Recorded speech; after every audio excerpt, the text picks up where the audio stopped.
What's going on, everybody? Welcome into First Take, and look who is back. Max Kellerman in the flesh. Good to see you. Stephen A. Smith, I'm Molly Karam Rose. Guys, NBA's in full swing. Let's get after it. The Lakers were in action last night. They got their first convincing win of the restart, taking down the Jazz by 8. The Lakers clinched the division title in top seed in the West for first time in a decade, ending their 5-year playoff drought. Anthony Davis put up 42, 12, and 14. AD, talk to me.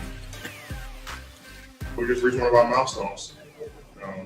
No one knew before the game, like players-wise. We never talked about it, but to do something like that, it's been a long time coming for the Laker Nation. And we just go out there and try to play. We're trying to be the best version of the team that we can be. And like I said, it's a good feeling. Obviously we're not done. We still got a long way to go, but it's a good accomplishment for our organization. Stephen A., you still worried about those Lakers? Yes, I am. Yes, I am. Number one, because that number one seed means absolutely nothing because it's to ensure home court advantage, and obviously because of the situation involving a global pandemic and the fact that they've got a bubble in Orlando, there is no home court advantage. That's number one. Number two, Avery Bradley, I got to give props to my man Jalen Rose that mentioned this weeks ago when Avery Bradley first signed off by saying that, he wasn't going to join the Lakers in the bubble because he's got a 6-year-old with respiratory issues that he was very, very concerned about and elected not to join the team. So as a result, you've got an elite on-ball defender that's gone from you. Rondo goes down hurt. He's out. And then I'm looking at the rest of these guys right now. And from a defensive perspective, in terms of their size on the front line and the interior, the Lakers obviously are formidable. But I watched Donovan Mitchell, even though he didn't shoot that great en route to scoring 33 points last night, he was able to get where he wanted when he wanted. And I'm thinking about a team like the Los Angeles Clippers. I'm thinking about a team like the Houston Rockets. And I'm like, what are you going to do to defend against those guys? Alex Caruso and Dion Waiters, who I like, and others. That's not going to get it done against those teams. So I do have reasons for concern.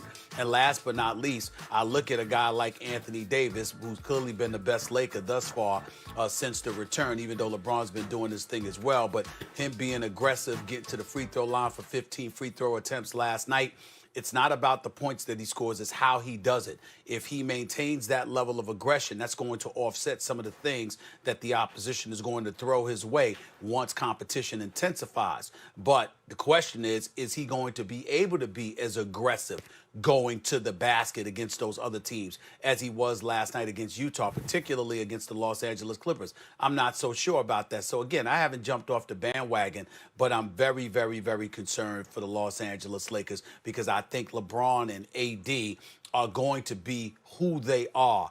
I don't know if that's going to be enough. Somebody else is going to have to step up. And I'm looking for that other person, Max, and I haven't seen it as of yet. Again, it's early. They were going for 4.5 months or so. They're just warming up. We'll see. But I haven't seen that person yet. You don't have to worry about the Lakers getting to the Western Conference Finals. I mean, more than you have to worry about any team in a given year who's supposed to be elite getting to the conference finals. There can always be an upset, but I think the Lakers are going to get there because they have two of the best half-dozen players in the world on the same team. And let's not start making excuses in advance for the Lakers. They ain't going to beat the Clippers. And they ain't going to beat the Clippers. Not only, I said this originally when it happened because the Clippers basically parachuted the best player in the world in Kawhi Leonard and another guy who was in the MVP hunt before he got hurt, Paul George, onto a 48-win team. LeBron and AD are on a team that has to really build up from nothing because LeBron got hurt before the playoffs last year, right? So they didn't make the playoffs. So the Lakers are an excellent powerhouse team. There's no doubt about that. Clippers are just better. They're better constructed, and they have Kawhi Leonard.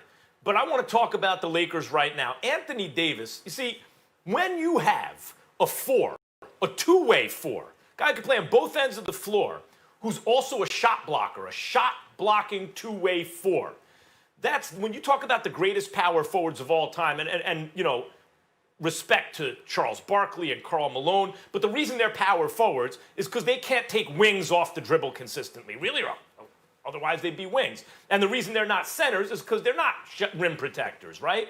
But when you look at the best who ever did it, and again, apologies to say Kevin Garnett, but I think Obviously, that guy is Tim Duncan.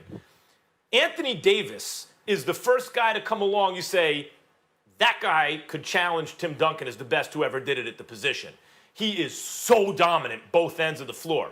His offense has been superb, but his defense has been bananas.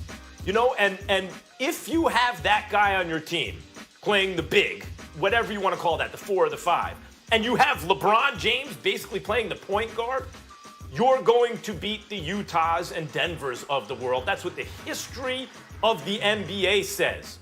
You're going to fall to the team with the best two-way wings in their primes, Kawhi and Paul George, but they're going to beat everybody else, Stephen A. Well, listen, here's the thing.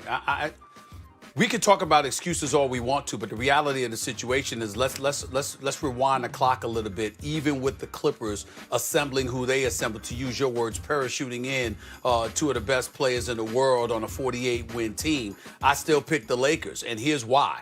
Because when you looked at Avery Bradley with a Rondo, with a LeBron, with an Anthony Davis, and some of the supplementary parts, my attitude is that if you're the Clippers, first of all, you know chemistry is going to be an issue because you're going to engage in load management with Kawhi. I'm talking about what our thoughts were at the beginning of the season. You're going to engage in load management as it pertains to Kawhi.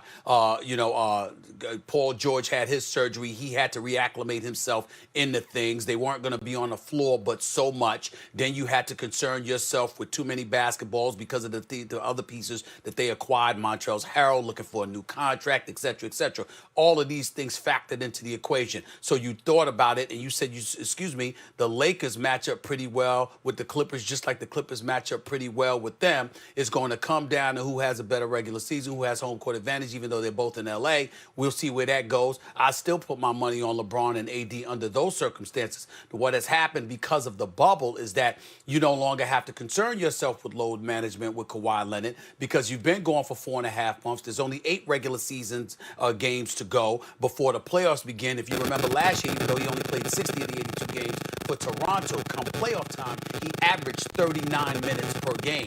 He led everybody in minutes played in the postseason last year. So we know what he's getting geared for, and you don't have to worry about load management. Plus that time allotted Paul George to get fully healthy, et cetera, et cetera. And then you combine that with 2 of your guards for the Lakers being gone, the onus being placed on LeBron James. Then you look at a team like Houston. Maybe they play the Clippers in the second round. Maybe they play the Lakers. We don't know as of yet. We'll see how that pans out. But you're looking at Russell Westbrook suddenly veer away from attempting three-pointers, and he's attacking the basket with fervor. He's kicking it out to open shooters. Mike D'Antoni changed because they traded Clint Capella. They've gone small. They got Covington in that lineup. They got Gerald Green back with Harden, with Westbrook, with House, and all of these boys. And all of a sudden, Houston is a completely different team than they were at the beginning of the season. So it's not about an excuse is all I'm trying to say, Max. We're allowed to sit up there and look at the changes that took place because of the pandemic and modify our thinking to some degree. That's why I say I'm concerned. But look, if coming back to the bubble, the Clippers were missing Patrick Beverley and someone else, I would also say, wait a minute, it was close between the Lakers and the Clippers, and this could tip the scales. But one of my thought process, my reasoning, why one of them, several, that I like the Clippers over the Lakers. I'm going to keep it to Clippers and Lakers right now. We know the Rockets have a puncher's chance better this season, as they normally do. But the Lakers, you look at the way they're assembled, and I think next year they'll have a better chance than this year. Because usually when you put those stars together, you have to use so many resources that you can't get the details right. They lucked up, and also skill in the front office with Dwight Howard and Avery Bradley, right? But the Lakers were going to rely on the chemistry being just right, on LeBron getting the team firing on all cylinders just at the right time. Whereas what teams really do well in the playoffs traditionally, those ISO half-court teams like the Clippers with superstars, 2 wing players who play in that style team, that half-court ISO, and we're going to defend the wings team. That's traditionally the quickest kind of formula. The one that relies least on chemistry, that's what the Clippers have. Fair enough. All right, the Lakers play the Thunder on Wednesday, and then they play the Rockets on Thursday. First take just getting started, though, fellas. We got a little NFL to dive into here. Odell Beckham Jr. Not holding back. Wait till you hear his recent comments and what they should mean.